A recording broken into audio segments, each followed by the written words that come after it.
귀한 찬송 감사합니다. 오늘 우리 계시는 하나님의 말씀은 시편 50편 7절부터 15절까지 말씀입니다. 시편 50편 7절부터 15절까지 말씀, 봉독할 때에 살아계신 우리 하나님의 음성으로 들으시기 바랍니다. 내 백성아 들을지어다. 내가 말하리라. 이스라엘아 내가 네게 증언하리라. 나는 하나님 곧 내 하나님이로다. 나는 내 재물 때문에 너를 책망하지는 아니하리니 내 번제가 항상 내 앞에 있음이로다.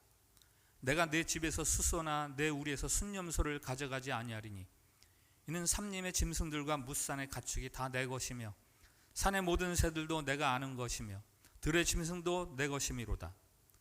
내가 가령 주려도 내게 이르지 아니할 것은 세계와 거기에 충만한 것이 내 것이미로다. 내가 숫소의 고기를 먹으며 염소의 피를 마시겠느냐? 감사로 하나님께 제사를 드리며 지존하신 이에게 내 서원을 갚으며 환난 날에 나를 부르라. 내가 너를 건지리니 내가 나를 영화롭게 하리로다. 아멘. 샬롬. 샬롬. 네, 우리 한번 주변 분들하고 축복의 인사를 나누겠습니다. 하나님께서 우리를 사랑하십니다.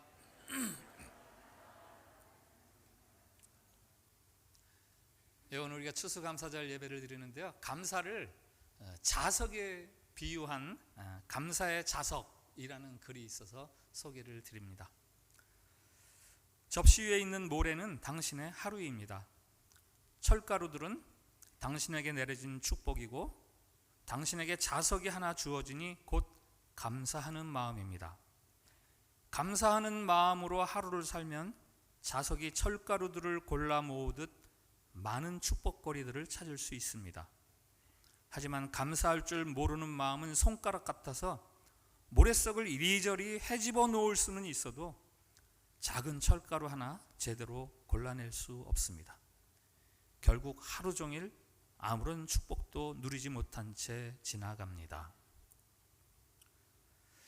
우리를 복되게 하는 것은 우리의 환경이나 처지가 아니라 감사하는 마음 그 자체라는 글이죠. 같은 처지에서도 감사하는 마음이 있는 사람과 그런 마음이 없는 사람이 느끼는 삶의 질은 매우 다릅니다. 감옥과 수도원의 차이를 알고 계시죠? 폐쇄된 좁은 공간, 짜여진 일정표, 반복되는 지루한 활동들, 부자유함. 그러나 그 둘의 차이가 있습니다. 감옥은 불평으로 시작하고 수도원은 감사로 시작합니다. 수도원에 사는 수도사가 감사를 잊어버리면 그것은 감옥살이가 되는 거죠. 그러나 감옥에 갇힌 죄수가 감사를 발견하면 그 자리가 수도사가 됩니다. 수도원이 됩니다. 하나님은 성경 곳곳에서 우리들에게 감사하라 이렇게 말씀하십니다. 골로새서 3장 15절 너희는 또한 감사하는 자가 되라. 데살로니가 5장 18절 범사에 감사하라. 에베소 5장 20절 항상 감사하며 데살로니가서 2장 13절 이러므로 우리가 하나님께 쉬지 않고 감사함은 골로새서 4장 2절 감사함으로 깨어있으라. 빌립보서 4장 6절 아무것도 염려하지 말고 모든 일에 기도와 간구로 너희 구할 것을 감사함으로 아뢰라. 골로새서 2장 7절에는 감사함을 넘치게 하라 이렇게 말씀하셨고요. 시편 100편 4절 감사함으로 그의 문에 들어가며 찬송함으로 그의 궁정에 들어가서 그에게 감사하며 그의 이름을 송축할지어다. 오늘 읽은 시편 50편 14절 감사로 하나님께 제사를 드리며. 하나님은 왜 이렇게 성경 곳곳에서 반복해서 그의 백성들에게 감사해라 감사해라 감사해라 왜 이렇게 말씀하실까요? 하나님이 자기 백성들의 감사에 굶주려서입니까? 은혜를 베풀어 주신 입장에서 이제는 너희들이 나를 좀 달콤한 것으로 만족시켜줘야지 그래서 감사해 라는 걸까요? 아니죠. 감사하라고 하시는 말씀은 하나님을 위해서 하라는 게 아니에요. 바로 하나님의 백성들을 위해서 너희들이 감사해라 이렇게 말씀하시는 거죠. 감사한 마음을 가지고 살아가는 삶이야말로 가장 복된 삶이기 때문입니다. 감옥에서도 감사하는 마음만 있으면 더 이상 감옥살이가 아니에요. 오늘 본문 시편 50편은 아삽의 시라고 되어 있습니다. 아삽은 레위 지파로서 시편에 그 아삽이 지은 시가 12편이 소개됩니다. 다윗의 시 다음으로 아삽의 시가 많이 소개되고 있어요. 그는 다윗 왕 때 활동하던 3명의 악사 가운데 한 사람입니다. 다윗 왕과 솔로몬 왕 시절에 성전에서 찬양대에 찬양을 맡았고 그의 후손들도 성전에서 찬송하는 자들이었고 바벨론에서 다시 돌아왔을 때도 찬송을 도맡아서 했습니다.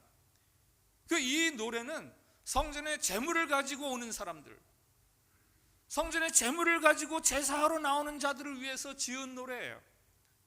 2022년 자카르타에서 추수감사절을 맞아서 하나님께 예물을 드리고 헌금을 드리면서 감사 예배를 드리려고 나온 여러분들을 위해서 바로 3000년쯤 전에 이 노래를 지어서 오늘 우리들에게 들려주고 있다고요. 이 시편 50편은 크게 4부분으로 나눌 수가 있습니다. 1절부터 6절 하나님께 제사드릴 백성들을 하나님이 모으십니다. 전능하신 하나님께서 해 돋는 데부터 해 지는 곳까지 온 세상에 빛을 비추시면서 사람들을 모으십니다. 시온에서부터 빛을 비춰주십니다. 제사를 통해 나와 언약을 맺은 자들아 다 이리 오라. 내가 너희를 판결하리라. 와서 예배를 드리라. 너희들의 예배를 내가 판결해 주리라. 7절부터 15절 오늘 읽은 본문인데요. 하나님이 원하시는 것은 재물이 아니라 감사하는 마음이다 이렇게 말씀하죠. 나는 하나님 곧 너의 하나님. 내가 내게 바라는 것은 소나 염소가 아니다. 내가 소나 염소 고기를 먹겠느냐? 이미 그것들은 다 내 것 아니냐? 다만 너희들은 나에게 감사의 제사를 드려라. 내가 환난 중에도 너를 건지겠고 내가 나를 높일 것이다. 제물을 드리려고 예배 나온 자들에게 해주시는 말씀. 제물? 야, 그거보다 감사의 마음으로 예배를 해야지. 그리고 16절부터 21절, 그것은 불의한 생활, 불의한 삶을 살아가는 자들을 향한 질책이 들어있습니다. 악인들에게 말한다. 나의 가르침을 미워하고 내가 하는 말에 등을 돌린다면, 도둑질하고 간음하고 나쁜 말을 하고 거짓말을 꾸며댄다면 너희를 꾸짖고 너희 죄를 내가 낱낱이 드러나게 하리라. 재물을 가지고 예배드리러 온 자들에게 하나님이 말씀하세요. 깨끗하고 의롭게 살아야지. 그리고 마지막 22절 23절, 진실한 삶과 감사의 제사를 드리는 자들에게 주시는 하나님의 언약의 말씀이 담겨 있습니다. 감사의 제사를 드리는 사람들, 그들이 나를 영화롭게 할 것이다. 내가 그들을 구원할 것이다. 정리를 하면 시편 50편은 하나님께 감사의 제물을 들고 예배드리러 나오는 자들에게 들려주시는, 혹은 그들이 부르면서 성전으로 올라가는 그런 노래죠. 우리가 예물을 드리러 하나님께 예배하러 모이지만 하나님이 어디 제물이 필요하신 분이신가? 이 세상의 모든 것이 다 그의 것인데, 다만 하나님이 찾으시는 것은 감사하는 마음이로다. 하나님께 감사하는 마음으로 의롭게 살아가는 삶이야말로 하나님을 영화롭게 할 수 있고 하나님의 구원을 입을 수 있도다 하는 노래죠. 추수감사절 특별 예배를 드리시는 여러분, 오늘 시편 50편을 통해서 저와 여러분이 들어야 하는 말씀들이 있습니다. 우선은 하나님께서는 우리 각자 안에서 감사하는 마음이 있는가를 찾으신다는 거예요. 내가 수수의 고기를 먹으며 염소의 피를 마시겠느냐? 감사로 하나님께 제사를 드리며. 그들은 항상 하나님께 예물을 드렸죠. 어떤 사람은 소로 드리고, 어떤 사람은 염소로 드리고, 또 정말 가난한 사람은 비둘기로 드리고. 그러나 하나님이 그 제물의 크기로 그들의 제사를 판단하겠다고 하지 않으십니다. 제물의 크기가 아니라 마음속에 감사의 마음이 있느냐? 그거 가지고 내가 너희들의 제사를 판단해 주겠다, 평가해 주겠다라고 말씀하세요. 한 해 동안 주신 삶의 열매들에 감사하면서 추수감사 특별 예배를 드리시는 여러분, 오늘 얼마의 예물을 준비하셨습니까? 그 예물에 여러분들의 감사의 마음은 얼마나 담겨 있습니까? 올해는 수확이 없어. 흉작이네. 에이 참. 그래서 감사할 마음이 없으십니까? 원망과 아쉬움만 있으십니까? 오늘 그런 분들 특별히 들어주시기 바랍니다. 성경이 말하는 감사는 그가 처한 환경이나 처지에서 나오는 것이 아니라 하나님과 나와의 관계, 거기에서 나오는 게 성경이 말하는 감사입니다. 하나님과 나와의 관계. 출애굽기 24장에 모세가 드리는 제사가 있어요. 우리가 무엇이건대 주님께서 우리를 이렇게 택하셔서 부르셔서 하나님의 백성 삼으십니까? 하면서 드리는 감사의 제사죠. 역대상 16장에 다윗이 법궤를 옮겨와서 드리는 예배가 있습니다. 하나님이 우리와 늘 함께 하시니 감사합니다 하면서 드리는 감사의 예배죠. 역대하 5장에 솔로몬이 성전을 다 완공하고 하나님께 올려드리는 감사의 예배가 있습니다. 이렇게 노래합니다. 선하시도다 그의 자비하심이 영원토록 있도다. 영원히 우리와 함께 하시는 하나님의 자비와 선하심, 그것 때문에 감사를 드립니다. 혹 올해 농사가 흉작, 생업이 어렵고 건강이 악화되고 승진이 누락되고, 그래서 감사할 마음이 없으십니까? 구약의 저 유명한 하박국의 감사의 노래를 아시죠? 비록 무화과 나무가 무성하지 못하며 포도나무에 열매가 없으며 감람나무에 소출이 없으며 밭에 먹을 것이 없으며 우리의 양이 없으며 외양간에 소가 없을지라도 나는 여호와로 말미암아 즐거워하며 나의 구원의 하나님으로 말미암아 기뻐하리로다. 이 하박국을 읽어보면요, 하박국도 처음에는 원망과 불평으로 시작합니다. 왜? 자기 백성들이 너무 어렵고 불의한 자들이 너무 잘 되거든요. 아, 하나님 어찌하여? 아, 하나님 언제까지? 이렇게 시작되거든요.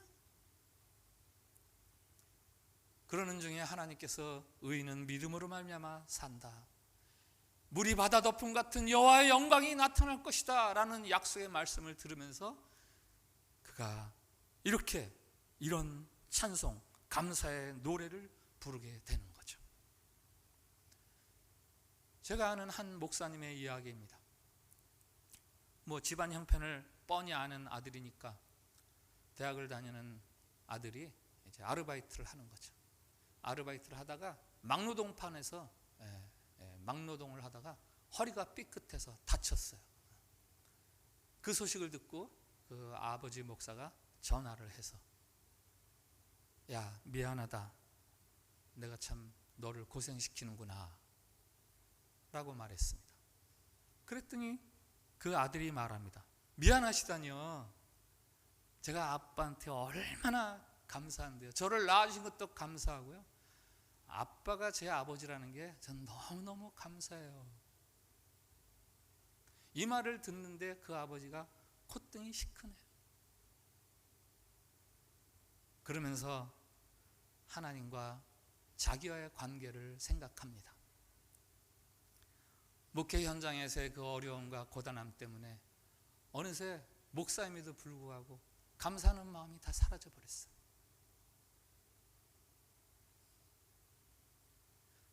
자기 아들이 지금 나에게 고백하는 것처럼 내가 하나님의 아들 된 그것만으로도 내가 하나님 너무 감사합니다 라고 고백할 때 하나님이 자기가 지금 자기 아들의 그 말을 듣고 기뻐하고 감동을 받는 것처럼 하나님이 그렇게 감동을 받으실 텐데 그 고백을 잊어버리고 있었어요. 추수감사절을 맞아서 한 해의 수확에 대해서도 감사해야겠죠. 그러나 사실 그것은 가변적인 거예요. 풍년도 있고 흉년도 있고, 그러나 저와 여러분에게 영원히 감사해야 할 제목이 있죠. 바로 우리와 하나님과의 관계입니다. 예수 그리스도의 희생을 통해서 우리를 자녀 삼아주신 우리의 아버지 되시는 하나님, 그것만으로도 우리는 영원히 감사할 수 있는 사람들입니다. 다른 어떤 조건을 떠나서 우리가 그것을 하나님 앞에 감사할 때 하나님이 가슴이 울리시는 거죠. 코가 시큰하시는 거죠. 아, 그래, 네가 그것 때문에 참 감사해 하니 내가 고맙구나. 오늘 시편 50편에서 우리가 들어야 하는 두 번째 말씀이 있다면, 감사하는 사람들은 하나님의 자녀다운 삶, 의로운 삶이죠. 의로운 삶, 깨끗한 삶, 그것을 결단해야 합니다. 14절, 감사로 하나님께 제사를 드리며 지존하신 이에게 내 서원을 갚으며. 여기 서원은 강력한 약속 아닙니까? 하나님 앞에서 강력하게 약속했던 거, 그것을 갚으라는 거예요. 어떤 서원입니까? 16절부터 21절까지가 그 구체적인 내용들이에요. 나에게 제물을 드리러 오는 너희가 어찌 도둑질을 하고 음란한 짓을 행하고 거짓말을 일삼고 형제에게 해를 끼치느냐? 네, 우리 기독교는 우리가 선한 행실로 구원을 얻는 것이 아니라 오직 하나님의 은혜로 구원을 얻는다, 이렇게 말을 합니다. 그러나 기독교는 결단코 그렇다고 해서 우리의 선한 행실을 가볍게 여기지 않습니다. 은혜로 구원을 얻은 우리들이기에 더더욱 구원 얻은 백성에 걸맞는 삶을 살아가는데 더욱더 비장함을 가지고 살아야 합니다. 사도 바울의 서신서를 읽어보세요. 우리가 우리의 행위가 아니라 하나님의 은혜를 구원을 얻노라. 사도 바울의 신학은 이게 제 일입니다. 그러나 그의 서신서에서는요, 그래서 그가 우리는 아무렇게나 살아도 된다, 그렇게 말하지 않습니다. 얼마나 우리의 의로운 삶에 대해서 강조하는지 몰라요. 하나님의 은혜에 대해서 이야기하지만 결단코 구원 얻은 자로서의 경건한 삶을 가볍게 여기지 않습니다. 로마서 12장 1절, 그러므로 형제들아, 내가 하나님의 모든 자비하심으로 너희를 권하노니 너희 몸을 하나님이 기뻐하시는 거룩한 산 제물로 드리라. 이는 너희가 드릴 영적 예배니라. 너희 몸으로 하나님께 예배를 드리라. 뭡니까? 우리의 행실이 하나님이 받으실 만한 예배가 되게 살아가라라는 이야기예요. 그 다음 12장 쭉 13장, 14장, 15장, 16장 다 그 이야기입니다. 오늘날 한국 교회 교인들의 취약점이 있다면 분별력 없는 생활이에요. 분별력 없는 생활. 세상과 구분되지 않는다고요. 하나님의 은혜로 구원을 얻었지. 구원의 시작점, 구원의 문턱에만 항상 머물러 있어요. 그 문턱을 넘어서 더 깊숙이 거실이 있고 맛있는 것을 먹을 수 있는 식탁이 있고 안식할 수 있는 침실이 있고, 근데 거기를 들어가질 않아요. 그냥 문턱에 서서 난 구원받았어. 교인으로서의 마땅한 삶을 살지 않아서 구원의 더 큰 즐거움들을 누리지를 못합니다. 나는 구원받았어 라는 말만 읊조리지 그런 자신이 보여야 할 의와 거룩한 삶, 믿음직스러운 삶을 살지를 못합니다. 오늘 하나님이 제물을 들고 감사 예배를 드리러 온 자들에게 말씀하세요. 내가 제물을 필요로 하겠냐? 의롭고 거룩한 삶으로 내 앞에 예배를 해라. 성경책에만 밑줄을 긋지 말고 이제는 삶의 밑줄을 그으라는 거예요. 구원 그것만 말하지 말고 성도로서의 깨끗한 삶을 살라라는 말씀이십니다. 물고기와 소금의 관계를 아시죠?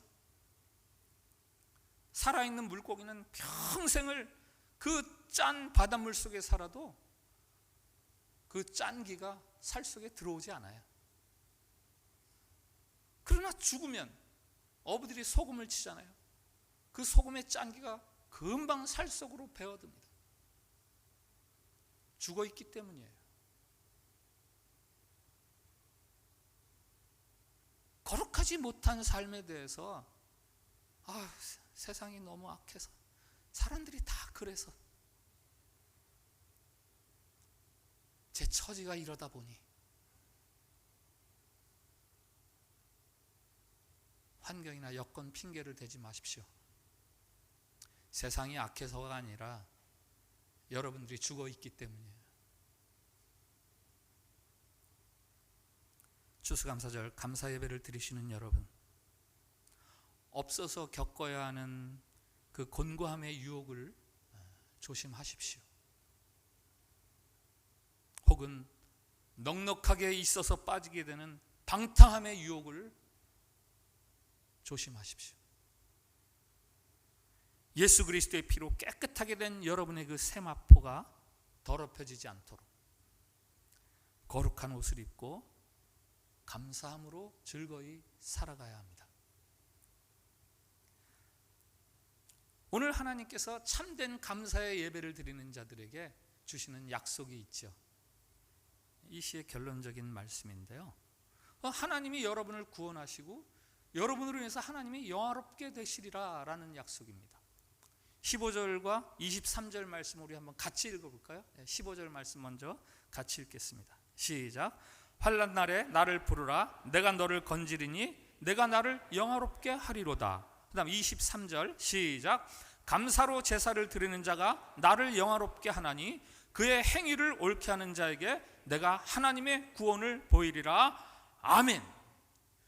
50장 50편 첫 절 1절에서 이렇게 시작이 돼요. 전능하신 이 여호와 하나님께서, 전능하신 이 여호와 하나님께서, 그리고 7절에 다시 이렇게 말씀하십니다. 내 백성아 들을지어다. 내가 말하리라. 이스라엘아 내가 내게 증언하리라. 나는 하나님 곧 내 하나님이로다. 전능하신 하나님, 모든 것을 지으시고 다스리시는 하나님, 그 하나님이 바로 우리들의 하나님이십니다. 전능하신 우리들의 하나님이 오늘 말씀하십니다. 감사로 제사를 드리고 그 행위를 의롭게 하는 자들, 그들이 나를 영화롭게 하며 그들이 나의 구원을 누리게 되리라.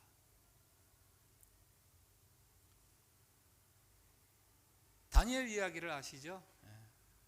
바벨론의 포로로 끌려간 소수민족 중에 한 명이죠. 그러나 하나님의 특별한 은총으로 그가 제국의 총리 자리까지 올라갔습니다. 당연히 주변에 시샘을 받죠.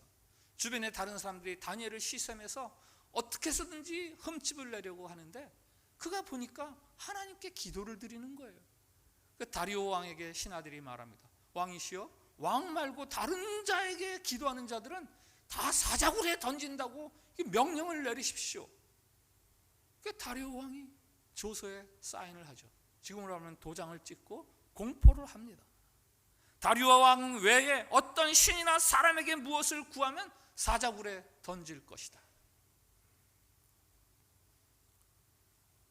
그때 다니엘이 어떻게 했는가? 우리 다니엘서 6장 10절 말씀 한번 같이 읽어보겠습니다. 같이 읽읍시다. 시작. 다니엘이 이 조서에 왕의 도장이 찍힌 것을 알고도 자기 집에 돌아가서는 윗방에 올라가 예루살렘으로 향한 창문을 열고 전에 하던 대로 하루 3번씩 무릎을 꿇고 기도하며 그의 하나님께 감사하였더라. 아멘. 다니엘이 어떻게 했을까? 그거를 몰라서가 아니에요. 다 아는데도 했던 그대로 집에 가서 기도를 드렸어요. 기도하기 쉬운 환경이 아닙니다. 더더욱이 감사를 하였더라. 감사하기 쉬운 환경이 아닙니다. 근데 다니엘은 감사하며 기도를 드립니다. 이 이야기의 뒷이야기를 아시죠? 그래서 다니엘이 어떻게 되었습니까? 체포되죠. 왕의 명령을 어겼으니까 사자굴에 던져집니다. 그러나 하나님께서 사자의 입을 막으십니다. 그를 구해 주십니다. 그리고 그를 시샘하던 자들을 집어넣으셔 그들의 살과 그들의 뼈를 부러뜨리십니다. 그리고 나서 다리오 왕이 새로운 조서를 발표해요. 다니엘서 6장 26절 27절. 내 나라 관할 아래에 있는 사람들은 다 다니엘의 하나님 앞에서 떨며 두려워할지니 그는 살아계시는 하나님이시오 영원히 변하지 않으실 이시며 그의 나라는 멸망하지 아니할 것이요 그의 권세는 무궁할 것이며 그는 구원도 하시며 건져내기도 하시며 하늘에서든지 땅에서든지 이적과 기사를 행하시는 이로써 다니엘을 구원하여 사자의 입에서 벗어나게 하셨음이라. 이게 누가 쓴 조서라고요? 다리오 왕이. 누구 때문에? 다니엘 때문에. 어떤 하나님에 대해서? 그는 온 세상을 주관하셔서 구원하시며 구출하시며 살려내시는 하나님이시다. 온 백성들은 그를 알지어다 라면서 왕이 명령을 내리는 거예요. 다니엘의 감사는 평온할 때 드린 감사가 아니었습니다. 창고에 곡식이 가득 차서 흥에 겨워서 드린 감사 기도가 아니었어요. 사자굴에 던져질 위험 앞에서 드린 기도요 감사였고 환경에 의한 감사가 아니라 하나님의 자녀로서 마땅히 드려야 할 감사의 기도였습니다.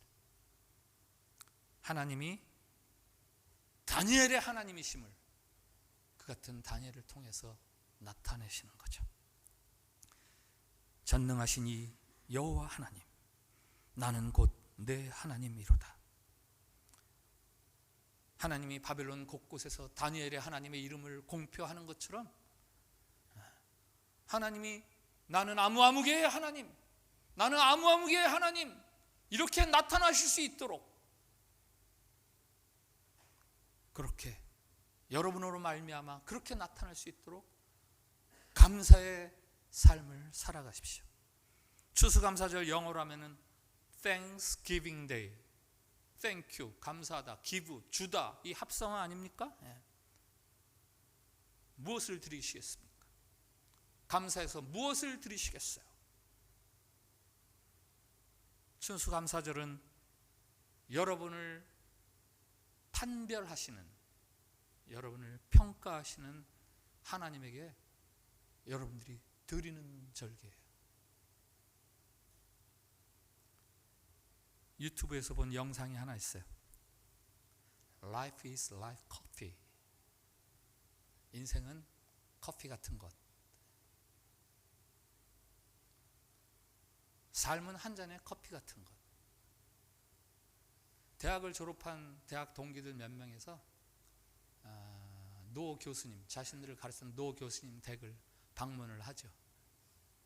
다들 졸업하고 나름대로 그럴듯한 직장과 잡을 얻어서 사회생활을 하는 그런 제자들이었는데, 모여서 이야기를 하다 보니까 이야기가 자꾸 자기들의 그 직업에 대한 불평, 직업에 대한 원망, 그런 것들로 이야기가 번져가는 거예요.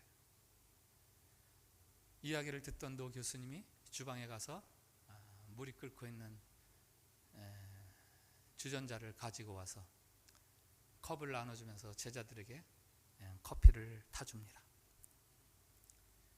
제자들에게 나눠준 컵이 다 각기 달라요. 어떤 친구는 유리잔, 어떤 친구는 플라스틱 컵, 어떤 친구는 세라믹. 각자의 컵에 커피를 따라주면서 교수님이 말합니다. 자네들이 각기 다양한 모양의 커피잔을 들고 있지만 커피잔에 너무 신경 쓰지 말게나. 그것에 신경을 쓰다 보면 자칫 그 안에 있는 커피 맛을 잃어버릴 수가 있네. 자네들에게 중요한 것은 잔이 아니라 그 안에 담긴 커피 아닌가? 이게 무슨 이야기죠? 외모, 학벌, 직업, 지위, 이런 것은 우리들이 들고 있는 컵이라고 할 수 있어요. 그러나 우리가 먹는 것은 컵이 아닙니다. 우리는 그 안에 들어있는 커피를 마시는 거예요. 그 속에 담겨 있는 것을 마시는 겁니다. 그러니 컵 때문에 너무 불평하지 말고 그 안에 하나님이 담아주신 그것들을 감사함으로 마시라는 거예요. 그 영상 마지막에서 두 번째 화면 자막이 이렇게 써 있습니다. 단순하게 살아라. 친절하게 말해라. 깊이 있게 돌보라. 관대하게 사랑하라. 오늘 시편 50편 말씀을 거기에 좀 추가한다면 하나님께 감사해라. 깨끗하게 살아라. 그 영상의 마지막 장면, 마지막 화면은 이렇게 적혀 있어요. 가장 부유한 사람은 가장 많이 가진 사람이 아니라 필요를 가장 적게 느끼는 사람이다. 영어 좀 해볼까요? The richest person is not the one who has the most, but the one who needs the least. 우리의 소유의 양에 따라서 우리가 행복을 느끼는 게 아니라 내가 얼마나 지금 내 삶에 만족하고 감사하는가? 그것이 우리를 행복하게 만든다라는 이야기 아니겠습니까? 추수감사절 특별 예배를 드리시는 여러분, 감사하는 마음 그리고 깨끗한 행실로 여러분의 컵에 담아주신 그 인생의 참맛, 그것들을 즐기실 수 있기를 바랍니다. 여러분의 하나님이 어떤 하나님이신지를 여러분들의 그 같은 삶으로 주변 사람들이 알 수 있도록 그렇게 살아갈 수 있기를 진심으로 축복을 드립니다. 오늘 말씀 앞에서 드리는 공동 기도문이 있습니다. 주님, 우리가 하나님의 자녀임을 믿습니다. 감사합니다. 주님, 환경이나 여건을 초월한 감사의 마음과 의로운 삶을 배우게 하옵소서. 주님, 우리로 인해 하나님의 참 하나님 되심이 세상에 드러나는 삶을 살게 하옵소서. 우리 이 기도를 같이 드리겠습니다. 시작. 주님, 우리가 하나님의 자녀임을 믿습니다. 감사합니다. 주님, 환경이나 여건을 초월한 감사의 마음과 의로운 삶을 배우게 하옵소서. 주님, 우리로 인해 하나님의 참 하나님 되심이 세상에 드러나는 삶을 살게 하옵소서. 아멘. 제가 기도하겠습니다. 우리들의 하나님이신 하나님, 감사합니다. 추수감사절 맞아 지난 한 해 동안의 은혜를 감사드립니다. 혹 불경기요 불황이요 흉작이라 할지라도 하나님과 우리의 관계에 감사를 드리며 주님의 자녀로서의 거룩한 삶을 감사의 제물로 드리기를 원하오니, 자비로우신 우리들의 주님, 주님의 자녀들을 환난에서 구해주시고 자녀들로 말미암아 하나님 영화로워지게 해 주시옵소서. 전능하시니 우리들의 하나님을 찬양하오며 예수님의 이름으로 기도하옵나이다. 아멘.